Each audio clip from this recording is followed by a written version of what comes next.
বহু জিনিসটা আপনি স্টেপ নেবেন প্রতিটা জায়গাতে কই টিস্যু ফলাইছেন আপনার কাস্টমারে বুঝাই গেছে যে এটা টিস্যু ফলানো আপনার নির্দিষ্ট ডাস্টবিন আছে ময়লা লিস্টে লিখে আপনার কোনটাও পরিষ্কার থাকলো নতুন মানুষ টিস্যুর মতো মানুষের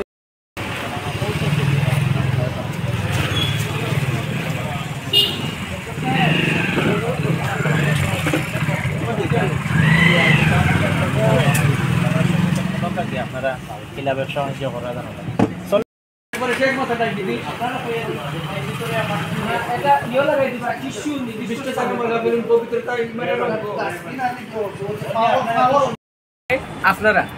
আপনারা কোম্পানিদের আপনারা মাল মাজন সাবর আর মাজন সাবর কাছ থেকে আমরা কাস্টমার হলে কিনিয়া দিতাম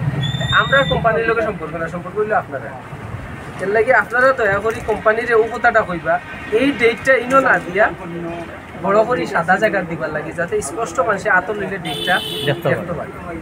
এটা আমরা যুক্তিসঙ্গত কইছি না বালা কথা হ্যাঁ এটা আমরাও চাই আচ্ছা এমন সময় একটার মাঝে দেখা যায় না দেখাই যায় না চেষ্টা করি তো আল্লাহ আচ্ছা আপনারা একটু পরিচয়টা দিবা তুমি বলছেন বাচ্চু ও দোকানের মাঝে না আচ্ছা আমরা ওই যে আপনার দুইটা দোকান পরিদর্শন করলাম বিভিন্ন দোকান যেইটা আছে এগুলা দেখলাম আপনারা সচেতনমূলক কিছু বাক্য কইলাম এটা কিটা আপনারা ক্ষতি করলাম না লাভ করলাম একটু অনুমতি অবশ্যই এটা তো বলা দিক আপনার যেটা করছেন এটা মানুষকে সচেতন করা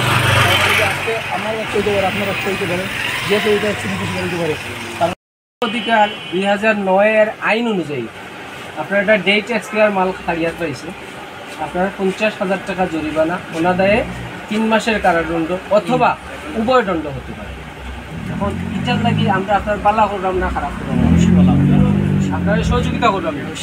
আমরা তো জরিমানা করতাম অধিদপ্তর আইলে আপনারা আইও 50,000 বুঝেছেন মার্কেট আমরা আপনারা সহযোগী আপনারাও সহযোগিতা করতাম আমরা জনস্বার্থে আল্লাহ হাফেজ।